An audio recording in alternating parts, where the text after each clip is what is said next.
তো আমরা এসেছি মাছের বাজারে।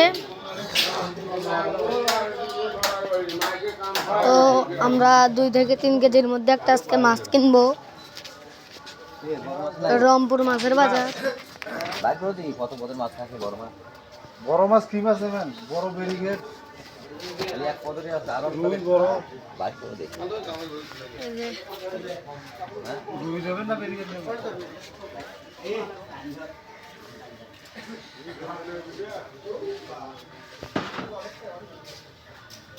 আরো বড় লাগবে? আরো বড় লাগবে? পাঙ্গাস, সিলভার, তেলাপুয়া, দেখি মাছ চাচা, মিরকা, এই যে শিং মাছ, আরো আছে বিভিন্ন ধরনের মাছ আছে।